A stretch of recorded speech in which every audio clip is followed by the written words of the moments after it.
Vamos ler um par de versículos antes de partirmos o pão.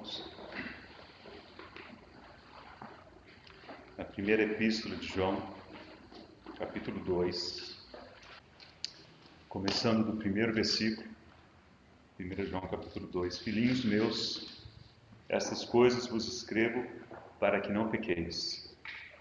Se todavia alguém pecar, temos advogado junto ao Pai, Jesus Cristo, o justo. Depois leremos o versículo 2. O que vem antes desse texto é muito precioso, diz respeito ao nosso pecado, ao perdão dos nossos pecados. O versículo 9 diz: se confessarmos os nossos pecados, Ele é fiel e justo para nos perdoar os pecados e para nos purificar de toda injustiça. Então alguém levianamente poderia pensar assim: ué, então se é só isso? Pequemos.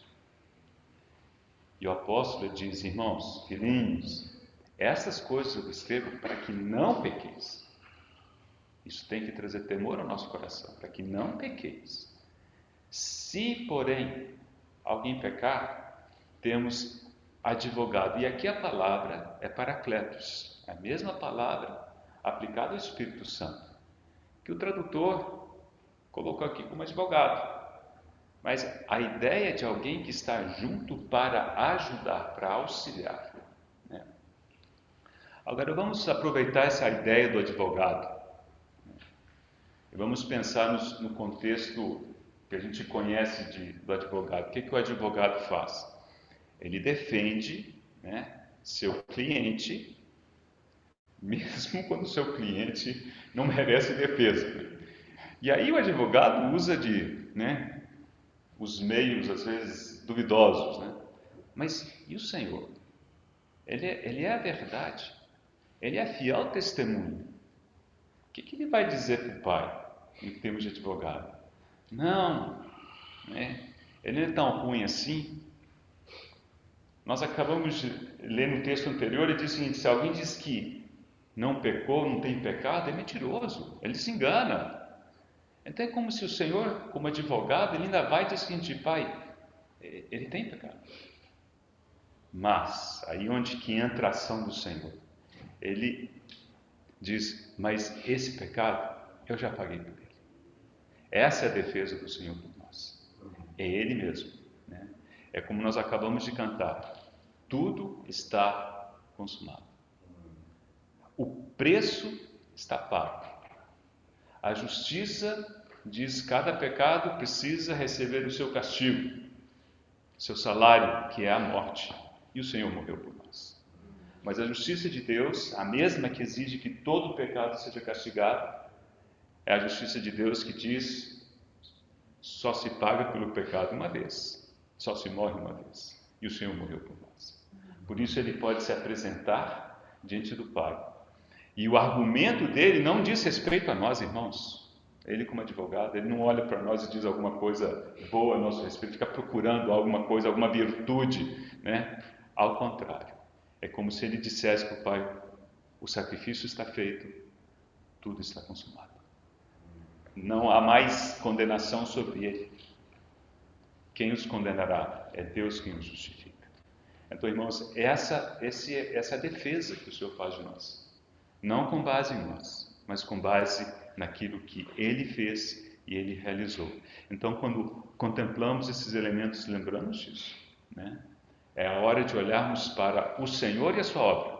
Não é a hora de olharmos para a gente acaba, né, desanimando, achando que não é digno, achando que é isso, aquilo. Esquece, não é por ali. Examine-se o homem a si mesmo e assim tome do pão e tome do cálice. Por quê? Porque olhamos para nós e assim: realmente não tem jeito, eu vou olhar para o Senhor. O Senhor é quem fez tudo, quem já pagou essa dívida. É por causa disso que podemos participar com alegria e sem condenação. Ele é digno. Ele que disse: tudo está consumado. Né? Então, com base nessa obra consumada, que nós vamos participar com alegria, com louvor. Se você ainda não se manifestou em gratidão ao Senhor, né, eu encorajo que você o faça nesse momento, enquanto partimos o pão e enquanto distribuímos os alimentos.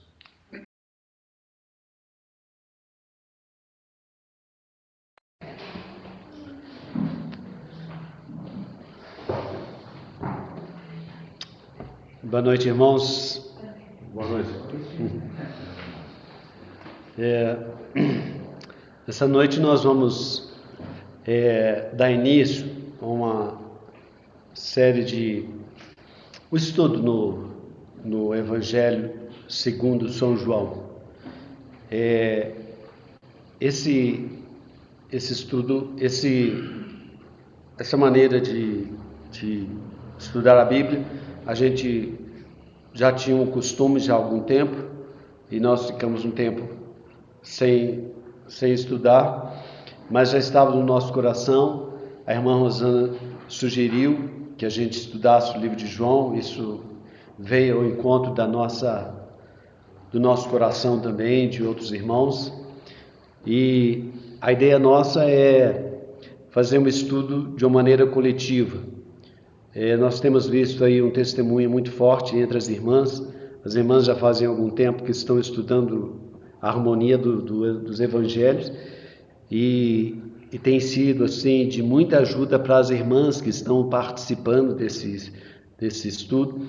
E nós queremos até mesmo pegar algum know-how das irmãs, no quesito de estar orientando, planejando, pegando alguma experiência das irmãs, né, que estão fazendo esse estudo. Muito bom.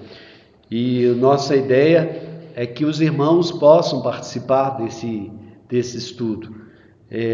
Nós sabemos que o irmão Mário e o irmão Luiz têm tido um cargo específico, né? E está tendo umas brechas aí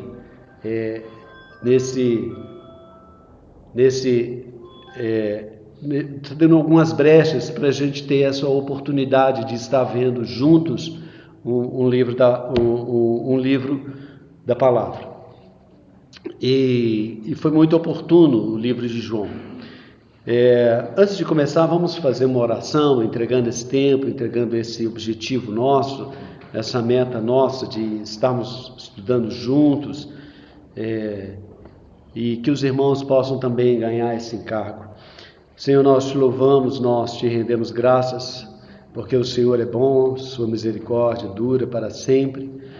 Senhor, nós te louvamos por esse tempo que nós estivemos juntos até agora, ao redor da tua mesa, nos lembrando da pessoa do teu Filho amado, que é o nosso mediador, que é o Cordeiro de Deus, que foi dado por amor a nós para nos reconciliar com Deus e que nos ganhou, que nos alcançou e que hoje nós estamos na tua presença. Senhor, nós queremos te conhecer mais.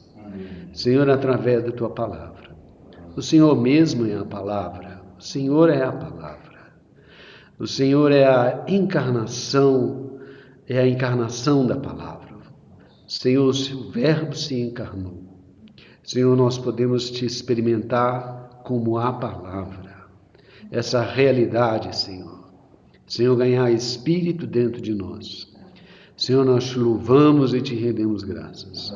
Não queremos simplesmente estudar, Senhor, mas queremos te ver, Senhor, através da tua palavra. Queremos experimentar a tua realidade, Senhor, aquilo que o Senhor é. O Senhor é a palavra encarnada, o Senhor é o caminho, a verdade, a vida, é o pão, é a água, é a ressurreição, é a vida. Senhor Jesus, quantas realidades o Senhor é.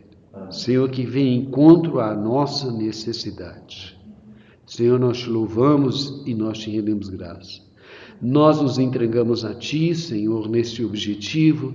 Nos concede graça, nos concede misericórdia, nos concede, Senhor Jesus, disposição, Senhor Jesus, cooperação mútua. Nos concede, Senhor Jesus. Senhor, sê conosco, Senhor. Nos abençoa. Nós nos entregamos a ti nessa noite, pedimos a tua graça, pedimos a tua misericórdia. Sê conosco, Senhor. Sê conosco na ministração da tua palavra. Tua palavra é elevada, tua palavra é muito sublime, tua palavra é muito cheia de glória. Senhor, e quem somos nós, Senhor, para proferir as tuas palavras? Pela tua misericórdia, pela tua bondade. Nós e pela cobertura do teu sangue. Nós pedimos a tua bênção, Senhor, no teu nome santo. Amém. Bom, irmãos, essa noite, eu vou dar uma geral no livro de João, uma geral. Então, os irmãos tenham um pouco de paciência comigo, que para alcançar os 21 capítulos do Evangelho de João, eu tenho que me restringir um pouco. Então, eu vou tentar dar uma geral no livro de João. Essa vai ser a nossa introdução a este livro. Então, os irmãos têm que ter um pouquinho de paciência, que eu vou ler um pouco, para não fugir um pouquinho. São várias páginas aqui, ó.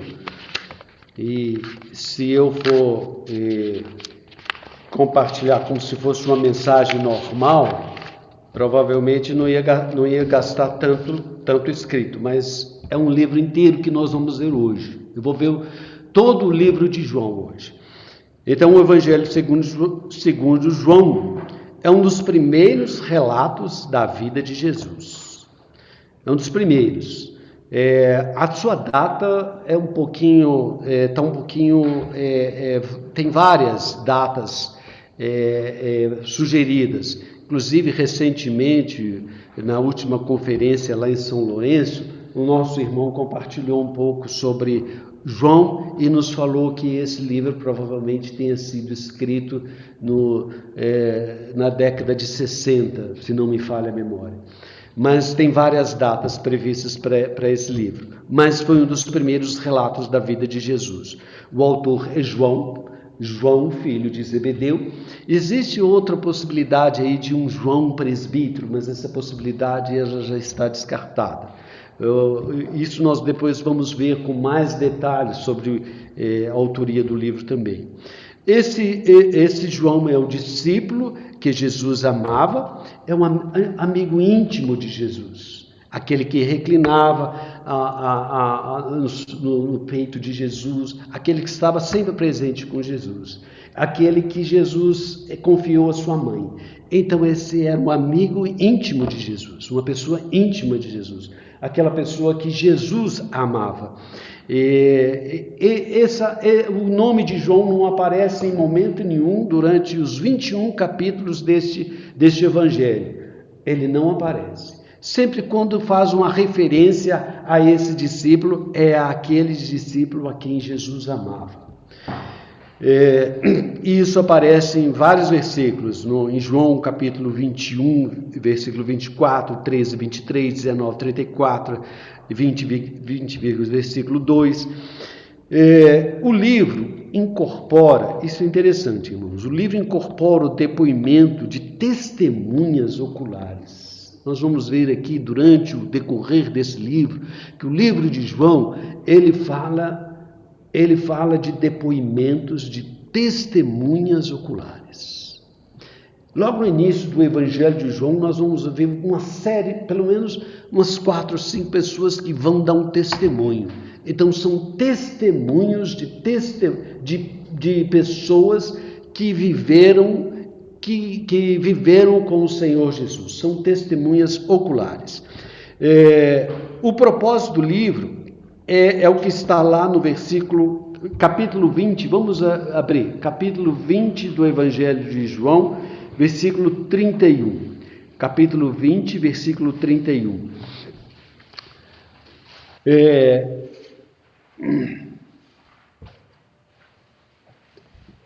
Estes, porém, foram registrados para que creiais que Jesus é o Cristo, o Filho de Deus, e para que, crendo, tenhais vida em seu nome.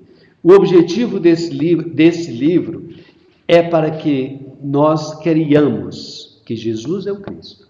Que Jesus é o Cristo, Ele é o Filho de Deus, e para que, crendo, nós tenhamos vida em seu nome. Este é o objetivo do livro, esse é o alvo dele. O Jesus do qual lemos neste livro é vivo e real. Ele é vivo e real. Não é apenas uma biografia, não é apenas um livro de história, de um passado distante, mas esse livro fala de uma pessoa viva e real, que pode mudar a nossa vida para sempre. Esse livro, então, não é um livro morto, é um livro vivo, de uma pessoa viva, e que nós recebemos espírito à medida que vamos lendo esse livro. E esse espírito é dessa pessoa viva e real. E essa pessoa muda a nossa vida. A palavra de Deus muda a nossa vida. Mas a palavra de Deus é o próprio Senhor Jesus que muda a nossa vida. O design do livro é muito interessante. O design desse livro. Esse livro ele é muito interessante. É um livro assim que o Espírito Santo ele desenhou, ele projetou de uma maneira muito especial esse livro. Ele tem um design muito precioso. Ele é dividido basicamente em duas metades. A primeira metade, nós temos do capítulo, é formado por uma introdução que a gente chama de prólogo, que está no capítulo 1, e é seguido por um grande bloco de histórias sobre Jesus, realizando sinais milagrosos, que causam um aumento gradual de controvérsias. Então, no capítulo 1 nós temos uma introdução, depois a partir do capítulo 2 até o capítulo 12, nós temos um grande bloco de histórias de Jesus realizando sinais milagrosos, e à medida que vai acontecendo esses sinais, vai acontecendo controvérsias. E essas controvérsias, elas vão aumentando, até chegar num ápice, que é o penúltimo sinal, que é a ressurreição de Lázaro, quando os líderes judeus, então, decidem matar Jesus. Então,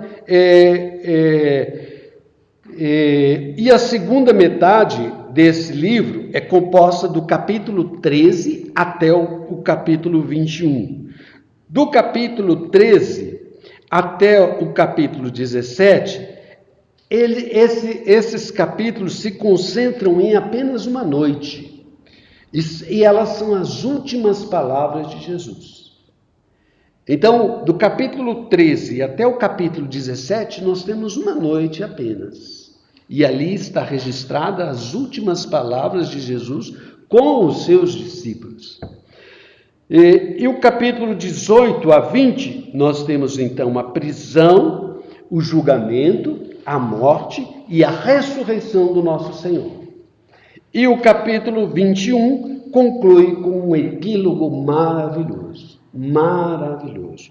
Todo livro ele é maravilhoso. Então, os irmãos, só para resumir, o design do livro. O livro tem são duas metades, do capítulo 1 até o capítulo 12. No capítulo 1 nós temos um prólogo. No capítulo 2 até o capítulo 12 nós temos uma série de sinais que Jesus faz.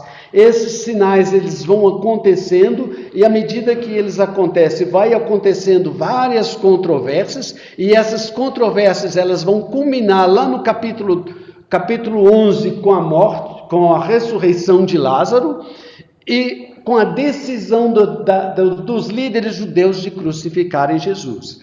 Depois nós temos a segunda metade do Evangelho de João, que é do capítulo 13 até o capítulo 21. Do capítulo 13 até o capítulo 17, nós temos praticamente uma noite, um jantar, uma ceia. E depois, essas são as últimas palavras do Senhor com os seus discípulos. Depois, no capítulo 18 até o 20, nós temos prisão, julgamento, morte, e o capítulo 21, o epílogo. Bom, vamos iniciar então o capítulo 1. A introdução, nós vamos dividir ela em duas partes, mas a introdução basicamente é o capítulo 1 do Evangelho de João. O capítulo 1 ele é dividido em capítulo 1, versículo 1 a versículo 18, onde nós temos o prólogo. Nesse prólogo nós vamos abrir nossa Bíblia. João, capítulo 1, versículo 1. No princípio era o Verbo, e o Verbo estava com Deus, e o Verbo era Deus. Então, no princípio, nós vamos usar sempre, eu prefiro usar, em vez de verbo, palavra. No princípio era a palavra, e a palavra estava com Deus. No princípio era a palavra, e a palavra estava com Deus, era a palavra estava com Deus, ou seja, a palavra já existia. Esse existir aqui é antes da criação, a palavra já existia, a palavra estava com Deus, mas a palavra era Deus, Então nós temos 3 eras aqui, uma era de existir, uma era de relacionamento e uma era que ele chama de predicado. Ele é Deus. Ele existia, ele estava e ele é Deus. E no versículo 2, ele estava no princípio com Deus. Ele estava no princípio com Deus, ou seja, ele se relacionava com Deus. Ele estava junto com Deus. E ele era o Verbo, ele era a palavra. Ele é distinto de Deus. A mente e a vontade de Deus é incorporada pela palavra. E esta palavra se tornou humana, se tornou carne em Jesus. Isso é uma referência. Aqui nós temos quando nós falamos assim, no princípio, é uma referência clara, uma alusão clara ao princípio de todas as coisas. Lá em Gênesis 1. Gênesis 1 fala, no princípio criou Deus os céus e a terra.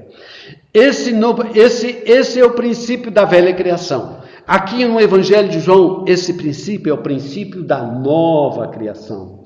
Mas é um princípio que faz referência ao princípio de Gênesis 1. Quando Deus, através da sua palavra, ele cria todas as coisas. Através da sua palavra, que é o próprio Jesus, que é o Logos, que é a palavra que ele cria todas as coisas.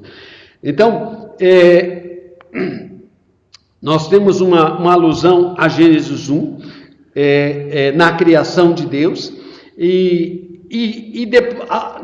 nesse desenvolvimento do prólogo, nós vemos também que a palavra se tornou carne, e vimos a sua glória como do unigênito do Pai.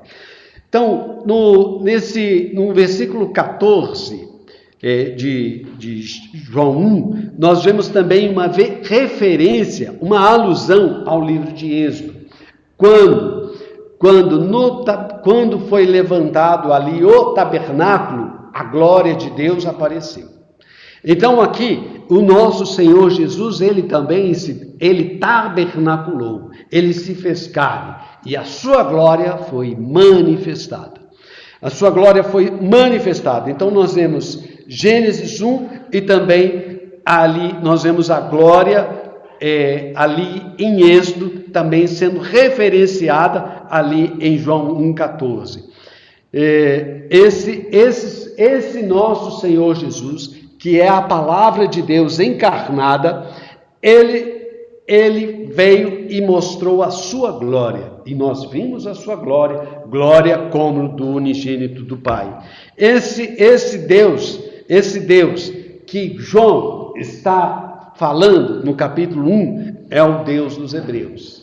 É o Deus que os hebreus conheciam a sua história e tinham uma experiência com ele. E esse Deus, ele tem a sua palavra. E a sua palavra se encarnou. E a sua palavra é o próprio Filho de Deus, que se encarnou e que veio mostrar a glória do Pai para nós. E veio revelar o Pai para nós.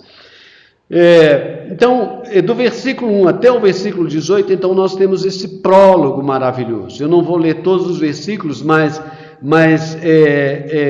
existem alguns versículos-chave. Versículo 14, eu fiz uma referência a ele, que aí o Verbo se fez carne e habitou entre nós, cheio de graça e de verdade, vimos a sua glória como do unigênito do Pai.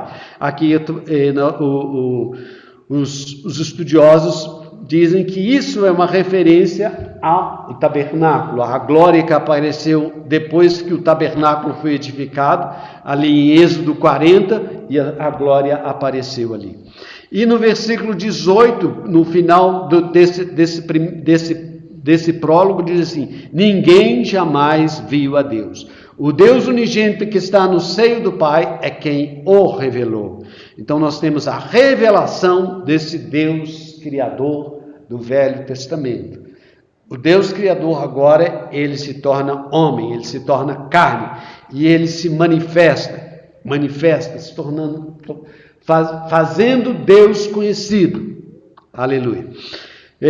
Depois desses versículos, nós temos a segunda parte da introdução, que diz respeito à apresentação de Jesus por João Batista. João Batista aparece a partir do versículo 19. Começa assim o versículo 19: este foi o testemunho de João, quando os judeus lhe enviaram de Jerusalém sacerdotes e levitas para lhe perguntarem: quem és tu? Então, João tem uma experiência interessante, porque através de João é quem introduz Jesus em seu ministério, mas João também introduz outras pessoas para o relacionamento de Jesus. O Luiz já compartilhou conosco um pouco da riqueza dessas pessoas. Nós vemos ali André, Pedro, Tiago, nós vemos também Natanael, nós vemos Filipe, nós vemos uma série de discípulos de João Batista, que através de João Batista eles foram apresentados ao Senhor, e essas pessoas se tornaram discípulos do Senhor. E é interessante notar, a partir dessa apresentação de João Batista e essa introdução de outras pessoas para o convívio de Jesus, que vão se tornar discípulos, essas pessoas, ao contactarem a primeira vez o Senhor Jesus, elas se manifestaram de alguma maneira. E essa manifestação, ela tem uma característica que vai aparecer ao longo de todo o livro. O escritor, o autor desse evangelho, gosta muito do número 7. E nós vamos ver aqui pelo menos 7 títulos que aparecem, que são manifestações de pessoas que foram apresentadas por João Batista a Jesus, que quando chegam a Jesus, elas têm uma reação. Então, o próprio João Batista vai falar que Jesus, ele é o Cordeiro de Deus. E outro vai falar que Jesus é o Filho de Deus. O outro vai falar que Jesus é o Mestre. Outro vai falar que ele é o Filho do Homem. Outro vai falar que ele é o Messias, que ele é o Rei de Israel, que é Jesus de Nazaré. Vamos ver alguns versículos. Quem é que fala isso? Como nós vimos, João Batista, quando viu Jesus, ele falou: eis o Cordeiro de Deus, que tira o pecado do mundo. Depois nós vamos ver, lá no versículo 44, fala sobre Filipe encontrou Natanael, e Filipe diz assim, e disse: achamos aquele a quem Moisés escreveu e a quem se referira o profeta, Jesus o Nazareno. Jesus o Nazareno. A primeira reação de Filipe foi Jesus o Nazareno. Jesus o Nazareno, aquele de quem Moisés escreveu. Depois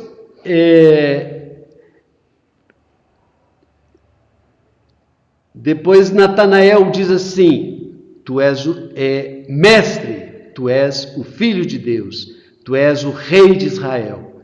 E depois Jesus mesmo fala acerca dele, que ele é o Filho do Homem, sobre ele é o Filho do Homem. Então nós temos aí 7 títulos.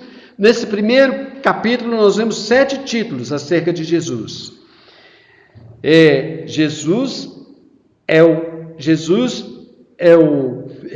Jesus de Nazaré. Ele é o Filho do Homem. Ele é Rei de Israel. Ele é o Messias. Ele é Mestre. Ele é o Filho de Deus, que morreu pelos nossos pecados como Cordeiro de Deus para nos reconciliar com Deus. Então, ele tem esses 7 títulos aqui nessa introdução. Depois nós vamos entrar no capítulo 2. No capítulo 2 de João, que nós vamos então começar a ver os sinais milagrosos que Jesus faz e as controvérsias que acontecem. Ao longo desses capítulos, do capítulo 2 a 10, nós vamos ver pelo menos 6 sinais. 6 sinais. E o padrão básico nesses sinais, na história que envolve esses sinais, Jesus faz um sinal ou uma afirmação sobre si mesmo, e isso resulta em eles acreditarem nele ou não. Isso sempre gera uma controvérsia. Ou seja, Jesus faz um sinal ou faz uma afirmação sobre si mesmo, e as pessoas, tem uns que aceitam, tem outros que não aceitam. E gera-se uma controvérsia. Mas as pessoas, diante daquele sinal, diante daquilo que Jesus fala, as pessoas têm que decidir o que elas pensam, o que elas pensam. Elas são forçadas a decidir o que elas pensam sobre Jesus. Quando ele fala, eu sou o pão da vida, aquele que come de mim, aquele que de mim se alimenta, por mim viverá, uns pensam assim, como é que eu vou comer a sua carne? E rejeitam. Outros aceitam. Né? Então, é sempre ao longo desses capítulos, do capítulo de 2 a 10, nós vamos ver vários sinais milagrosos e controvérsias. Controvérsias que vão aumentando até chegar lá no ápice em Lázaro. No capítulo 2 a 4, nós temos 4 instituições judaicas. Nós temos, no capítulo 2, nós temos o casamento. No capítulo 2, nós temos o templo. No capítulo 3, nós temos um rabino. E no capítulo 4, nós temos um poço sagrado. Então, nós temos umas instituições básicas ali de Israel. Nós temos um casamento. E no casamento, o Senhor Jesus faz o seu primeiro sinal. E no primeiro sinal, ele transforma água em vinho. Vamos ler lá, Jesus, capítulo 2. 3 dias depois, houve um casamento em Caná da Galileia e achava-se ali a mãe de Jesus. Jesus também foi convidado com seus discípulos para o casamento. Tendo acabado o vinho, a mãe de Jesus lhe disse, eles não têm mais vinho. Mas Jesus disse à mulher, que tenho eu contigo? Então ela falou aos serventes, fazei tudo o que ele vos disser. Estavam ali 6 talhas de pedra, que os judeus usavam para purificações. Cada uma levava 2 ou 3 metretas. É muita água que tinha ali. Em torno de 480 litros, as 6 talhas. Jesus disse, enchei de águas as talhas. E eles encheram. E Jesus transformou aquela água em vinho. E levou ao mestre-sala. E tendo o mestre-sala experimentado a água transformada em vinho, ele falou, todos costumam pôr primeiro o bom vinho, e quando já beberam fartamente, serve inferior. Tu, porém, guardaste o bom vinho até agora. Com este, deu Jesus princípio aos seus sinais, em Caná da Galileia. Ou seja, esse foi o primeiro sinal.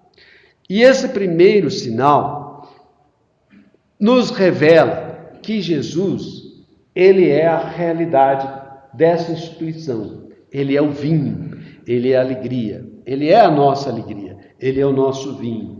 Hoje nós participamos do pão e da mesa, nós experimentamos esse bom vinho. O Senhor Jesus é a nossa alegria, ele é essa realidade, ele é a vida para nós. Então, o primeiro sinal veio mostrar quem Jesus é. Ele é o vinho, ele é a nossa alegria.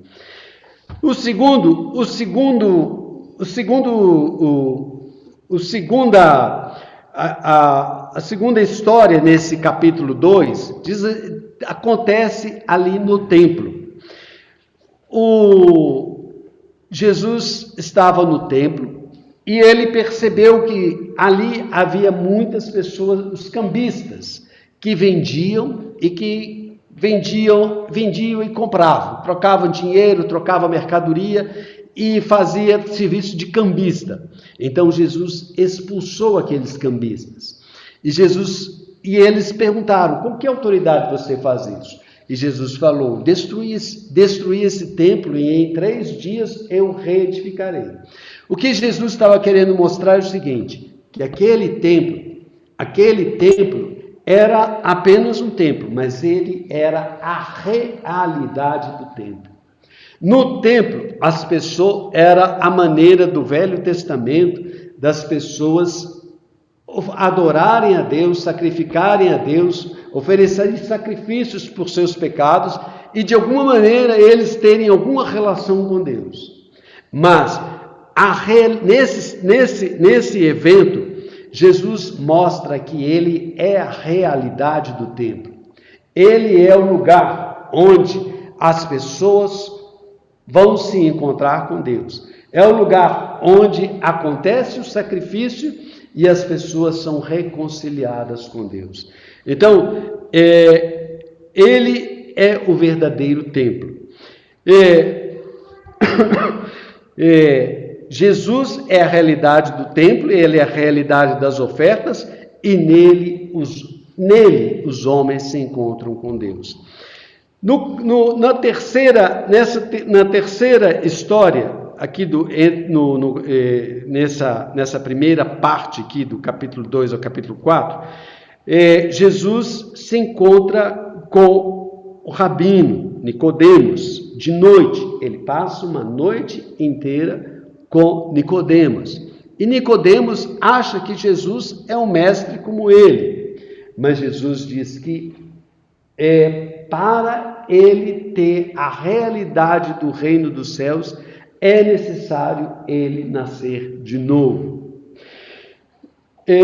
Ou seja, para ver o reino dos céus, não é por conhecimento, não é por doutrina, mas há necessidade de nascer de novo.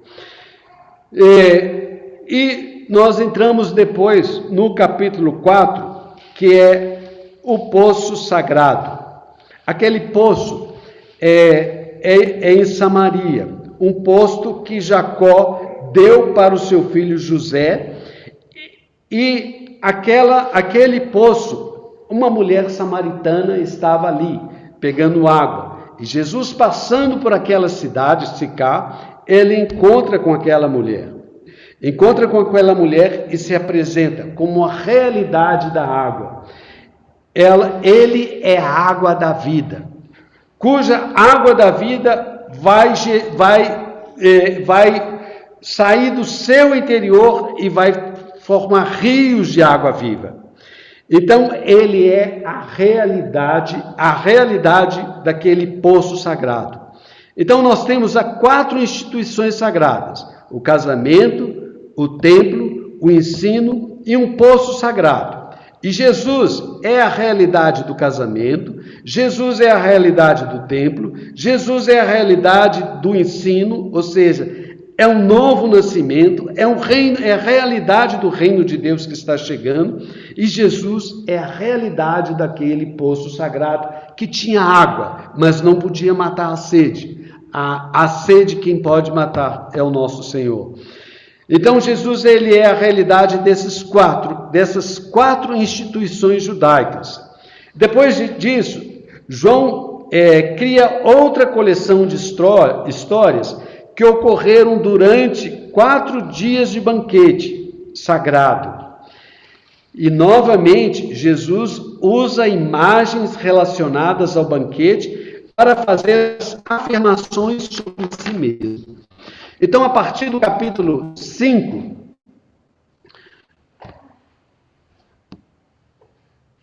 irmãos, desculpa, hoje vai ser um pouco exaustivo, tá? Capítulo 5, a partir do capítulo 5, nós vamos ver 4 banquetes judaicos. Nós vamos ver a Páscoa, o sábado, a Páscoa, a festa dos tabernáculos e a festa da dedicação. A Páscoa, o sábado vai acontecer no sábado, a Páscoa no capítulo 6, a festa dos tabernáculos no capítulo 7 a 10, e a partir do capítulo 10, nós temos a festa da dedicação. Então nós temos, o evangelista nos conta, ao longo desses 5 capítulos, do capítulo 5 até o capítulo 10, 5 histórias, 4 histórias de 4 banquetes judaicos. O primeiro ocorre no sábado. No sábado, quando Jesus cura um paralítico. A cura desse paralítico gera uma controvérsia, porque Jesus, ele cura no sábado. E um homem que já estava 38 anos, paralítico, ali naquele tanque de Betesda, e Jesus pergunta para ele, e ele quer ser curado. E Jesus falou: toma o teu leito e anda. E eles viram aquele homem caminhando com o seu leito. E eles perguntaram: por que você está fazendo isso? Hoje é dia de sábado. Aquele que me curou, ele falou para tomar o meu leito e andar. Então, Jesus, isso gera-se uma controvérsia. Então, era dia de sábado, não podia trabalhar. Mas Jesus curou aquele homem. E o que Jesus falou? Meu pai trabalha até agora. Meu pai trabalha no sábado. E eu trabalho também. E ele se fez igual a Deus. E isso gerou-se uma grande controvérsia. Porque ele se fazia igual a Deus.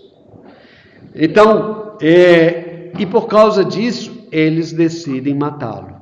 A partir do capítulo 5, eles já decidem matá-lo. Vamos ver no versículo 17. Mas Jesus lhe disse: meu pai trabalha até agora. Versículo 16. E os judeus perseguiam Jesus porque fazia essas coisas no sábado. Mas ele lhes disse, versículo 17, meu pai trabalha até agora e eu trabalho também. Por isso, versículo 18, por isso, pois os judeus ainda mais procuravam matá-lo, porque não somente violava o sábado, mas também dizia que Jesus era o seu próprio pai, fazendo-se igual a Deus. Então, é aquilo que eu falei com os irmãos. À medida que Jesus vai fazendo sinais, à medida que ele vai fazendo declarações acerca de si mesmo, os judeus têm 2 reações. Uns aceitam e outros rejeitam. E normalmente a liderança rejeita Jesus. E essa rejeição, ela vai aumentando de graduação. Vai aumentando de graduação à medida que Jesus vai se manifestando para eles. Então, isso foi o primeiro banquete, no capítulo 5. Ele ocorreu num sábado. No capítulo 6, nós temos um outro banquete, uma outra festa, que é a festa da Páscoa. Dentro desse contexto, Jesus também ele vai se manifestar de alguma maneira. A Páscoa fala do êxodo do povo judeu, e o povo judeu, ele sai do Egito comendo cordeiro, o pão e o vinho, e as ervas amargas também. E foi nesse ambiente dessa festa da Páscoa, que Jesus multiplica os 5 pães e os 2 peixes para uma multidão de pessoas. E essa multidão de pessoas, depois que são alimentadas, eles querem mais pão. E Jesus fala para eles: vocês devem trabalhar não pela comida que perece, mas pela que subsiste para a vida eterna. E Jesus se apresenta para eles como o verdadeiro pão do céu. Ele é o pão que desceu do céu. No versículo 6, versículo 35, versículo 6, versículo 35,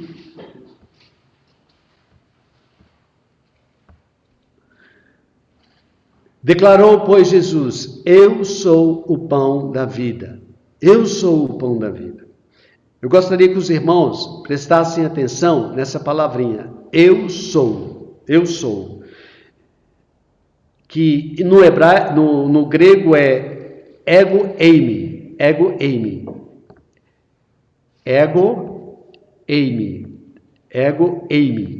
eu sou. Essa palavrinha, ela vai se repetir numa constância também de uma série de número 7, pelo menos 2 ou 3 vezes, 7 vezes. Então, Jesus fala assim: eu sou o pão da vida.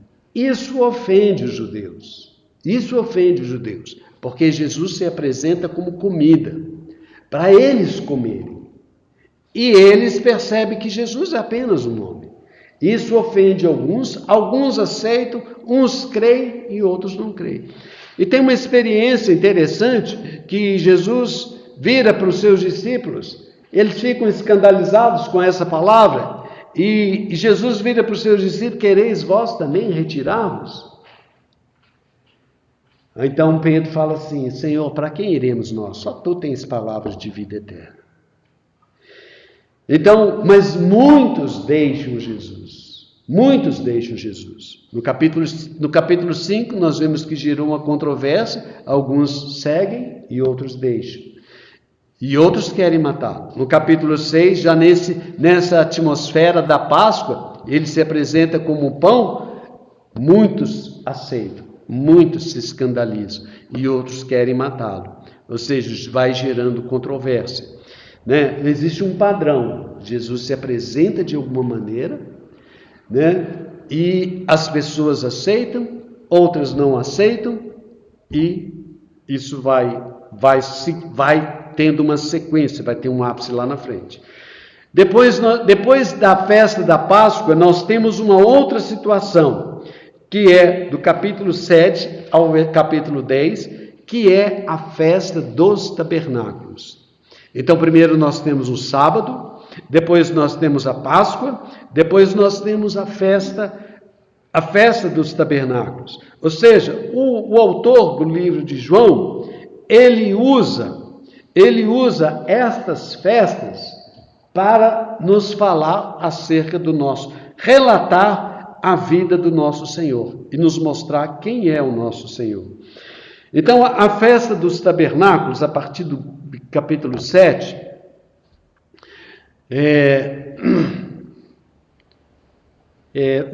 capítulo 7, versículo 2. Ora, a festa dos judeus, chamada festa dos tabernáculos, estava próxima. Então, Jesus desceu para ali, para o templo.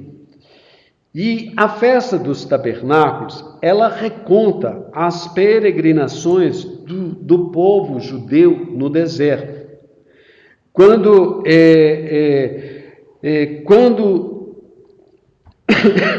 Deus conduzia o povo numa coluna de nuvem durante o dia e uma coluna de fogo durante a noite. E Deus lhe deu água da rocha para beber, uma rocha que o seguia. Então a festa dos tabernáculos era uma festa que eles se lembravam. Nós vemos que a festa da Páscoa fala da saída, a festa dos tabernáculos fala da peregrinação. E é durante essa festa dos tabernáculos que Jesus, ali no tabernáculo, ali em Jerusalém, ele se apresenta e fala que ele é a água da vida. Aquele que tem sede, venha a mim e beba. Vamos ler lá em João capítulo 7, versículo 37. João capítulo 7, versículo 37.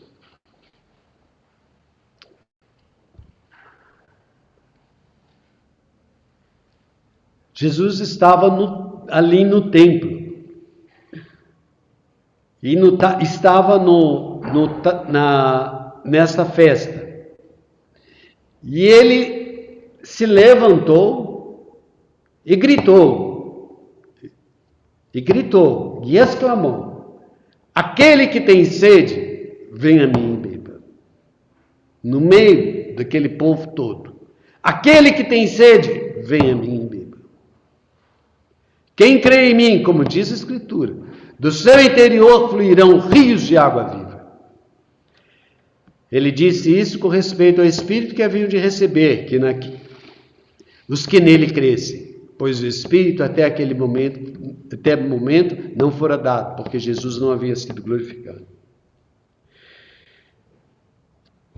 E no capítulo 8, versículo 12, ainda na festa dos tabernáculos, de novo lhes falava Jesus dizendo: eu sou a luz do mundo. Então Jesus faz uma referência àquela rocha que seguia os judeus na peregrinação, que lhes dava água. Jesus falou: eu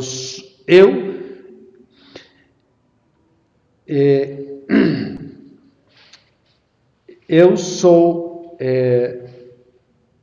Se alguém tem sede, venha a mim e beba.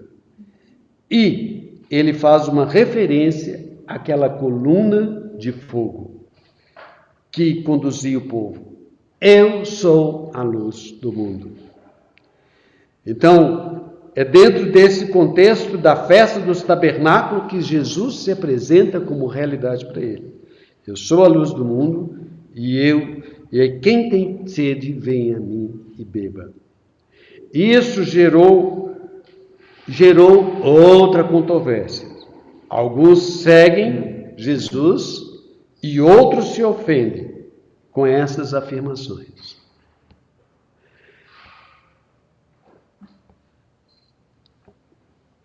O versículo 19 diz assim, só para exemplificar essa controvérsia. Assim, então eles lhe perguntaram: onde está teu pai? Jesus respondeu: não me conheceis a mim nem a meu pai. Se conhecesseis a mim, conhecerias também a meu pai. Proferiu Jesus essas palavras no lugar do gasofilácio, ali no templo. Então, na festa dos tabernáculos, ali em Jerusalém, no templo, Jesus se manifestou para eles como aquele que supre de água e supre de luz, como realidade do tabernáculo. E muitas pessoas creram, mas muitas pessoas também não creram. E no capítulo 10, nós temos uma outra festa, que é a festa da dedicação, que está lá no versículo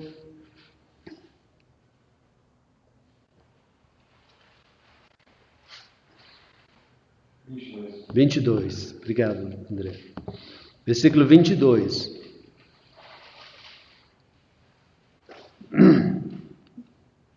(22) 22, não é? Eles disseram porque estavam com... Não, é... Não, desculpa, eu estou no versículo... Desculpa, é 22, sim, eu estou no versículo, capítulo 9.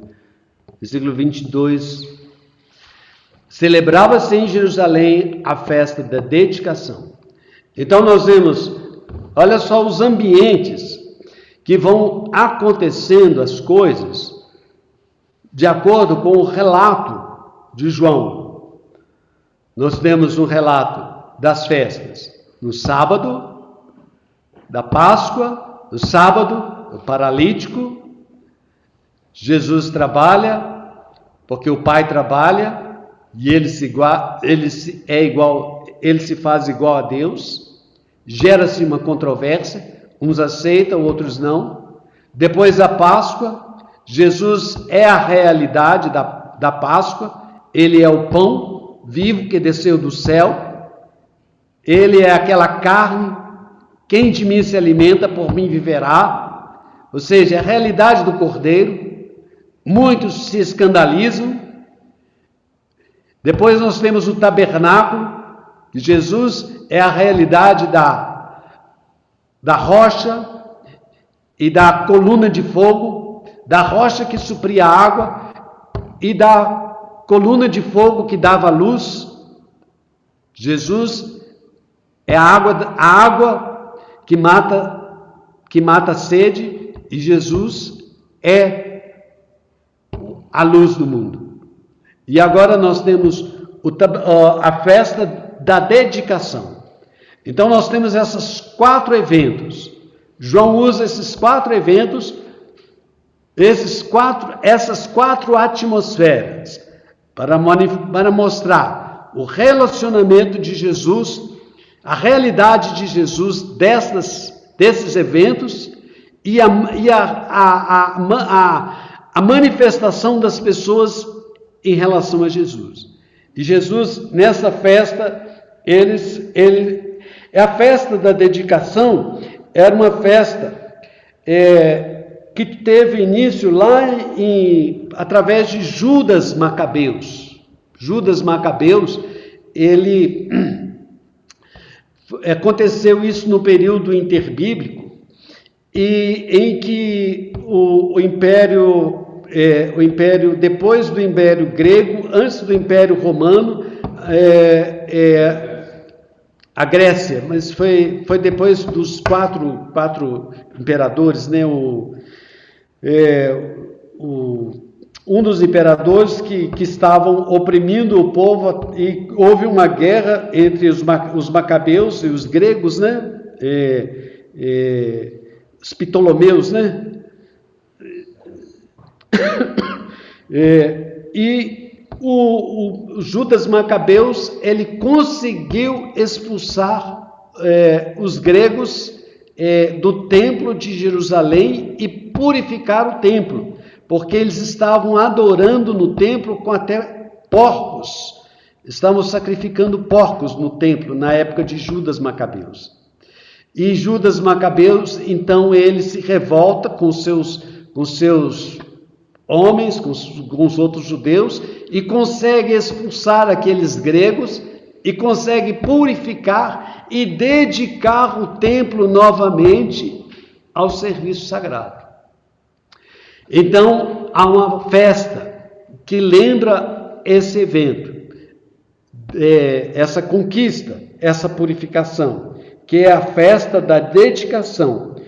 Quando houve a purificação do templo, houve uma santificação do templo novamente. E Jesus se apresenta como o Santo de Deus. No versículo 10:36. Então, dentro desta atmosfera, dessa festa, no versículo 10:36, Jesus se apresenta como o Santo de Deus, como aquele que foi santificado por Deus e enviado ao mundo para salvar o pecador. Então, ele se apresenta como o Santo de Deus, como santo, como santificado, para trazer salvação para o homem, trazer realidade. Ele é a realidade desse templo. E no versículo 30 do capítulo 10, ele diz que eu e o Pai somos um. Eu e o Pai somos um, e ele é o Santo de Deus. E depois disso, depois disso, no versículo 39, nesse ponto, versículo 37, vamos ler alguns versículos. Versículo 35.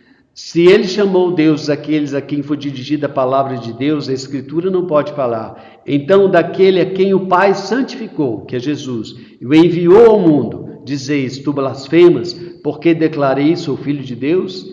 Se não faço as obras de meu Pai, não me acrediteis.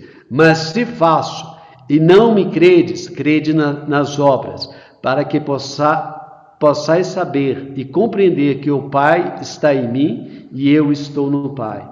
Nesse ponto, procuravam outra vez prendê-lo, mas ele se livrou de suas mãos e novamente se retirou. Jesus se retirou de Jerusalém.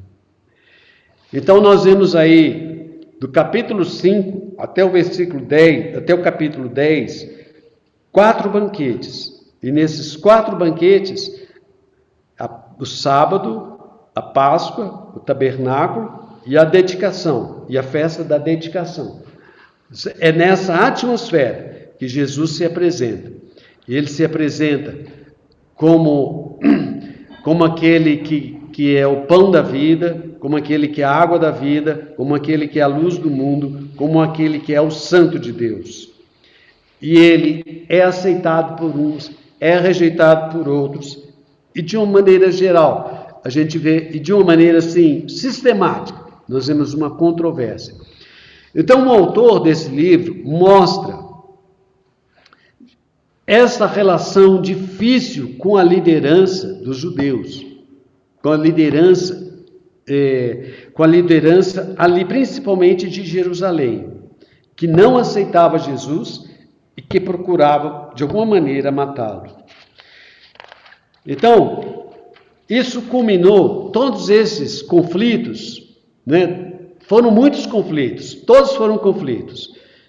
No sábado, na Páscoa, tabernáculos e dedicação, foram conflitos. E todos esses conflitos culminam em um último sinal milagroso, que aconteceu no capítulo 11 e 12, que é a ressurreição de Lázaro. Lázaro estava no capítulo 11 e 12. Lázaro estava doente em Betânia. Betânia ficava perto de Jerusalém. Isso se torna uma armadilha mortal para Jesus. Ele podia ficar longe e salvar a sua própria vida, mas ele ama Lázaro e vai para Betânia levantar Lázaro dentre os mortos. E ele o chama para fora do túmulo, para a vida. E isto vai custar a vida de Jesus. Jesus estava longe, mas Lázaro estava doente. Jesus amava Lázaro. Jesus foi até Lázaro. E Jesus ressuscitou Lázaro. E aquele sinal era muito grande. E todo mundo ficou sabendo. E a liderança judaica também ficaram sabendo. E agora eles decidem matar Jesus. Esse é o final da primeira parte do livro de João, capítulo 1 até o versículo 12. Agora nós entramos na segunda metade, que vai do capítulo 13 até o versículo 21. Então, nessa primeira metade, nós vemos uma série de controvérsias, que culmina na última controvérsia, que é a de Lázaro. Vamos ler só no capítulo 12. No capítulo 12, Jesus, no final do capítulo 11. Final do capítulo 11.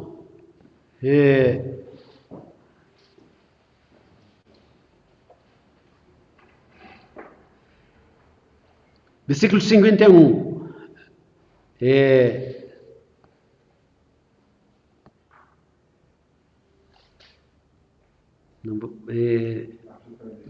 Do 49.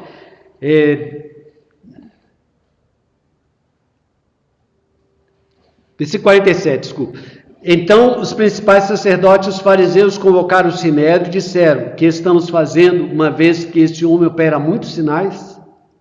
Se o deixarmos assim, todos crerão nele. Depois virão os romanos e tomarão não só o nosso lugar, mas a própria nação. Versículo 53. Desde aquele dia resolveram matá-lo.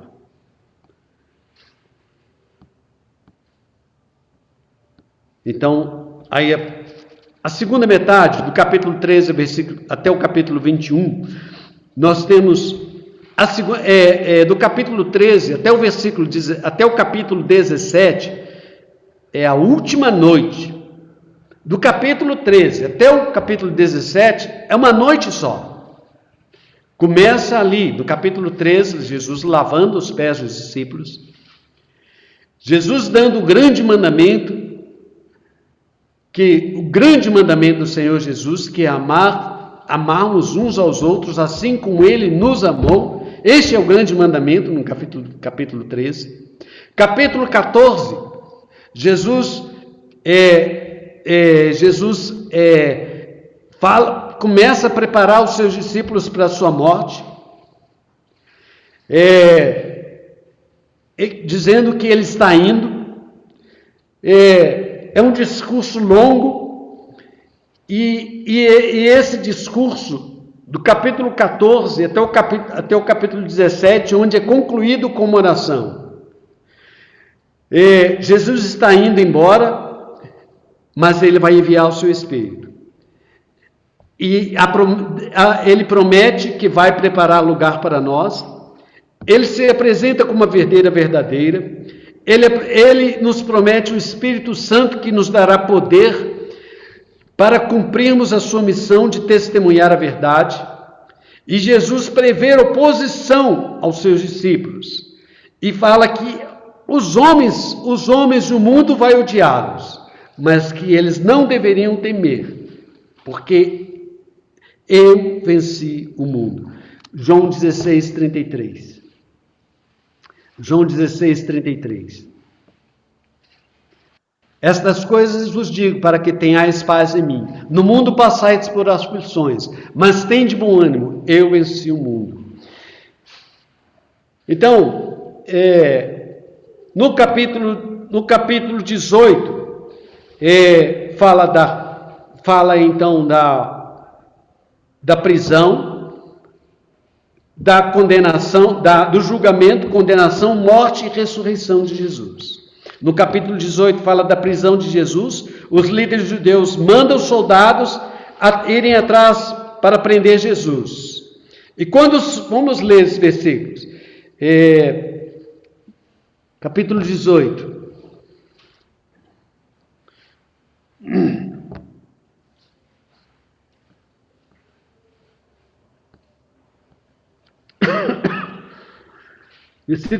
A partir do versículo 1. Tendo Jesus dito estas palavras, saiu juntamente com seus discípulos para o outro lado do ribeiro Cedron, onde havia um jardim. Aí entrou com eles. Então os soldados, tendo Judas recebido uma escolta, foram atrás de Jesus. E eles não conheciam Jesus, estava de noite. E eles perguntaram. E Jesus se adiantou e perguntou: a quem buscais? Eles responderam: a Jesus Nazareno. Então Jesus lhes disse: sou eu. Sou eu. Essa palavrinha, sou eu, é a mesma ego eimi. Ego eimi. Sou eu. Essa ego eimi e quando ele fala assim, sou eu, eles caem para trás. Eu sou. Eles caem para trás. Quando, pois, Jesus disse, sou eu, eles recuaram e caíram por terra. Interessante, né, irmãos? Isso é tremendo. Essas palavras são o ponto culminante de 2 conjuntos de 7 exemplos que Jesus usou, em que Jesus usa a mesma frase e destaca uma das principais afirmações de João acerca de Jesus. As palavras, eu sou. Tem 7 eu sou. Eu sou o pão da vida. Eu sou a luz do mundo. Eu sou a porta das ovelhas. Eu sou o bom pastor, eu sou a ressurreição e a vida, eu sou o caminho, a verdade e a vida, eu sou a videira verdadeira. 7 vezes Jesus fala. E teve outras 7 situações que ele fala o eu sou.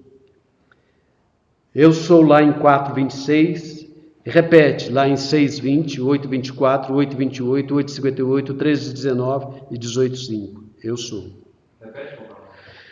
4:26, 6:20. Eu sou 4:26, 6:20, 8:24, 8:28, 8:58, 13:19, 18:5. Eu sou. Ele fala, e a última vez que ele fala eu sou é para aqueles soldados que vieram para prender. Eu sou. E esse eu sou é o mesmo eu sou lá de Êxodo, capítulo 3, versículo 14, quando Moisés pergunta, qual é o seu nome? Eu sou. É o Deus da aliança. É o Deus da aliança. É com esse nome, é com essa declaração, com essa afirmação, eu sou. E aqueles soldados caem, que Jesus se entrega para ser morto com uma oferta pelos nossos pecados, para realizar uma nova aliança. E nós temos 7 sinais. 7 sinais.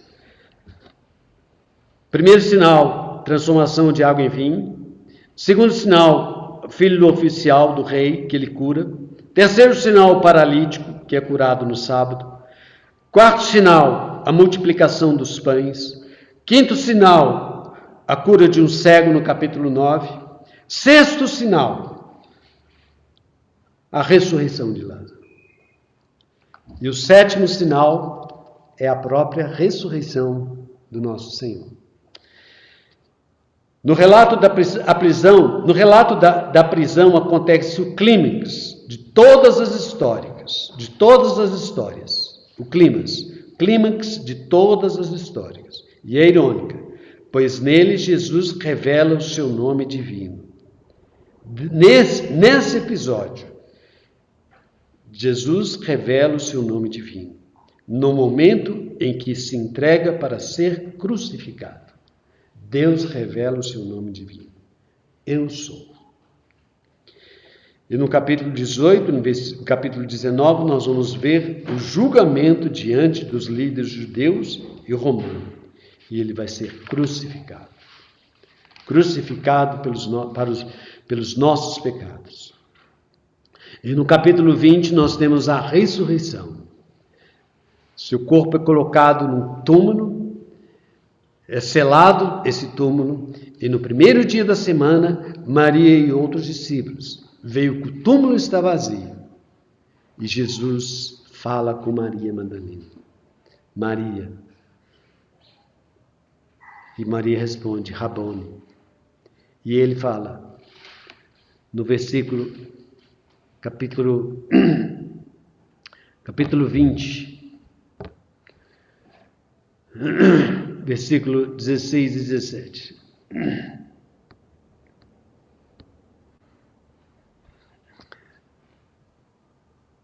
Deixa eu ver essa aqui.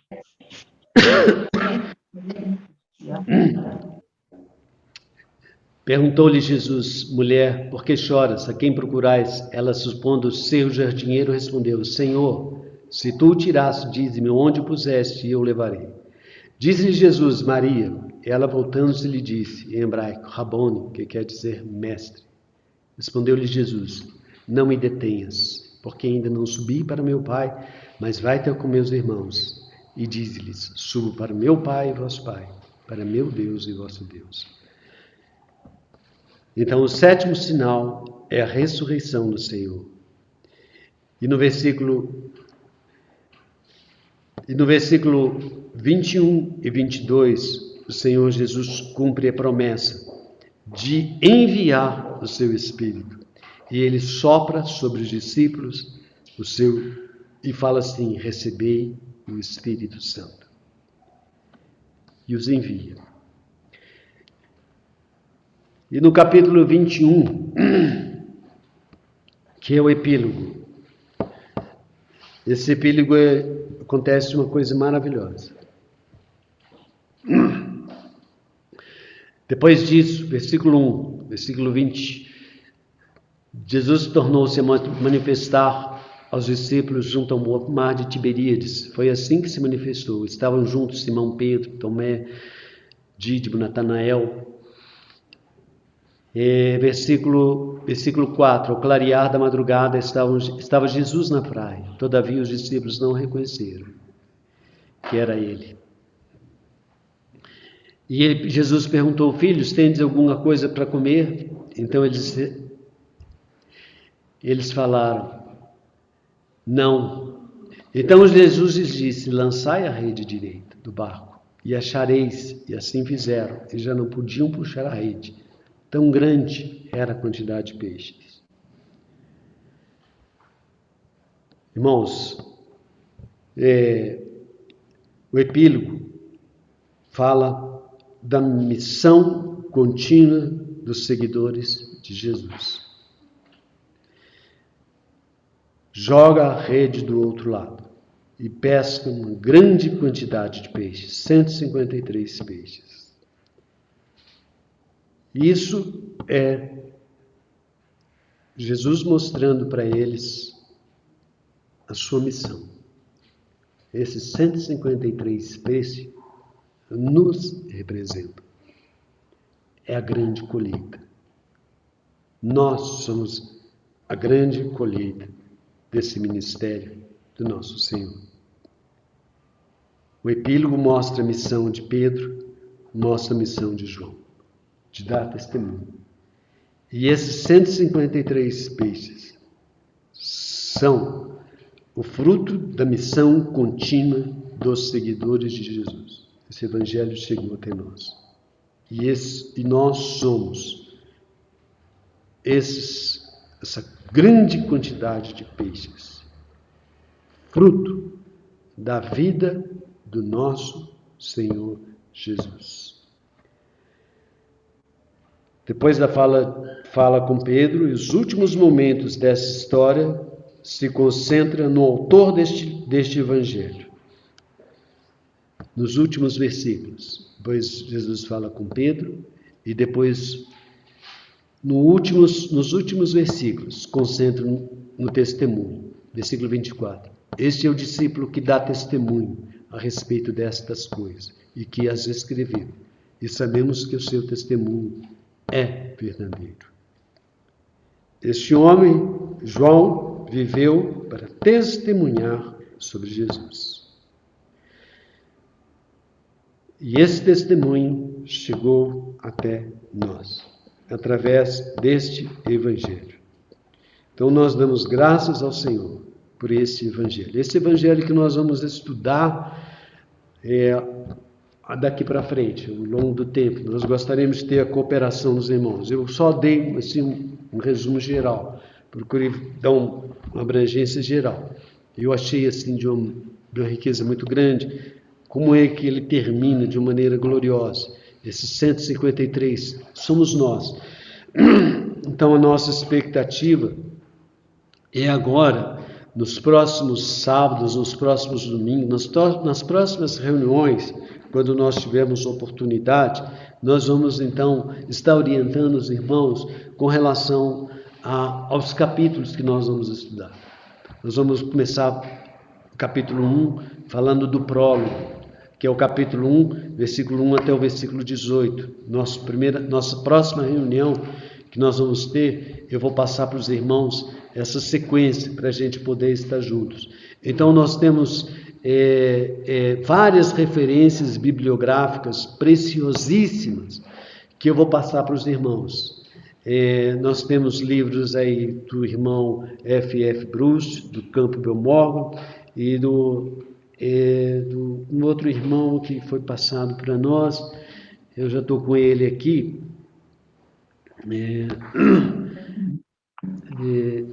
Depois eu vou passar para os irmãos que interessarem, eu vou passar toda a bibliografia para os irmãos, para a gente poder caminhar juntos nesse estudo. Então, irmãos, Hoje nós vimos assim de uma maneira rápida, breve, corrida, todo o livro de João, na expectativa de encorajar os irmãos a estudar esse livro, a se dedicar a entrar nesse livro, a caminhar junto conosco.